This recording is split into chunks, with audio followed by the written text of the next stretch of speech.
Action कसैको हेर्दा पनि देखिन्छ भने त्यो कि त एउटा रिमाको देख्छु मैले कि त सृष्टिको देख्छु। एकदमै फ्ल्याट जाने गर्दछ खेलाडीहरूको लगभग हेड र चेस्टको डिस्टेन्सको आसपासबाट, त्यो पनि लास्ट लाइनमा। हुन त यस्तो प्रकारको स्पाइकहरू प्रायः जसो लाइनभन्दा बाहिर हुने डर पनि हुन्छ यदि बलको हाइट तपाईँले आफ्नो मेरिटमा भेट्नु भएको छैन भने। किसिम कोपिला राणा हुन्, यो त बाँकी केही भन्नु पर्दैन उनको बारेमा, मैले धेरै पटक भनिसकेँ। क्विकको चर्चा, सदाबहार क्विकको चर्चा हुने खेलाडी कोपिला राणा कामना आएकी छिन् सर्भिसमा पुलिस क्लबका लागि। आवश्यक छ पहिलो सेट गुमाइसकेको छ नेपाल पुलिस क्लबले। पूजाको रिसिभ र निरुता जसमा बचेको छ बल,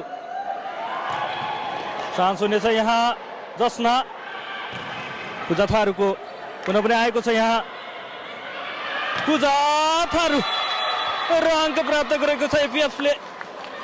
बराबरीको अवस्थामा आएकी छन् आज पूजा थारू। जसरी सेमिफाइनल खेलमा प्रस्तुत भएकी थिइन् त्यस्तै मोमेन्टम जारी गरेको छ एपिएफले फाइनल खेलमा।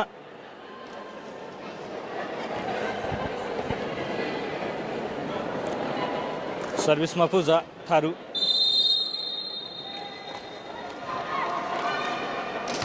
पूजाको सर्भिस रिसिभ भएको छ उषाको र यहाँ अपिल गरिरहेको छ पुनम चन्द। पूजाको रिसिभ जसना निरुता ठगुन्ना र निरुताको सर्टसँगै निराश हुनेछ नेपाल पुलिस क्लब। अङ्क दिलाएकी छन् आज निरुता। अपिल गरिरहेकी थिइन् पहिला, एकदमै उनी गएकी छिन्। मेरो त यति हातले सायद त्यहाँ छोएकै थियो अगाडि नै अपोनेन्टका खेलाडीहरूको भन्दैछन् उनी, किनकि उनी त्योभन्दा अगाडि नै स्योर थिइन् एकदमै क्यान्डिडेट टच छ भनेर। तर टहलसिंह थापा मगरले र्यालीलाई कन्टिन्यू नै गरेका थिए, अन्तत अङ्क नै उनको भयो। तर पनि गएन उनी कुराकानी गर्न, त्यो राम्रै पक्ष हो एउटा सिनियर खेलाडीको। पुनम चन्द केही लेट रहन पुग्यो, उनको स्पाइक पनि निरुता ठकुना टिप डाउन गर्ने कोसिसमा फाइन लाइनमा ड्रप गरेकी छिन् ब्याककोर्टको। आउटस्ट्यान्डिङ प्लेयर, क्या खेलिरहेकी छिन् निरुताले यो प्रतियोगिता। आवश्यक पनि छ निरुता एउटा सिनियर खेलाडी मोमेन्टम दिनको लागि, र उनको मोमेन्टम जारी छ।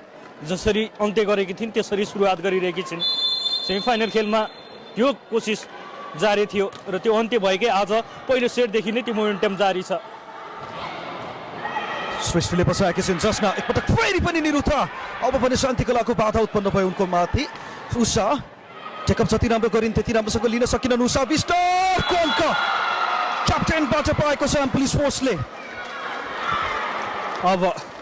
अब निकै सहज अवस्थामा यहाँ दोस्रो सेटमा पनि टाइम आउट लिन बाध्य बनायो एपिएफले नेपाल पुलिस क्लबले।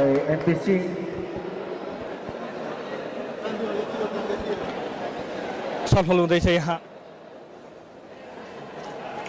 नेपाल पुलिस क्लबका प्रशिक्षक छलफल गर्दैछन्। यहाँ एपिएफकै खुसी छ निरुताले दिन दिएकी छैनन् खेलाडीहरूलाई, आफ्नो टिमको खेलाडीहरूलाई। नेपाल पुलिस क्लब केही सुधारको आवश्यक छ आजको महत्त्वपूर्ण खेल। दर्शकबिन खेलपाटी हेरिरहनु भएको छ लाइभ, सब्सक्राइब गर्नुहोस् यदि गर्नुभएको छैन पनि। र नेपालको हरेक स्पोर्ट्सको अपडेटहरू, नेपाली खेलकुदका सम्पूर्ण गतिविधि सम्पूर्ण सहित तपाईँले प्रत्यक्ष प्रसारणमा पनि आगामी दिनमा अझै राम्रो देख्नुहुनेछ। यो जस्ट सुरुवात मात्रै हो, खेलपाटीको आगामी यात्रामा अझै धेरै योजनाहरू छन्।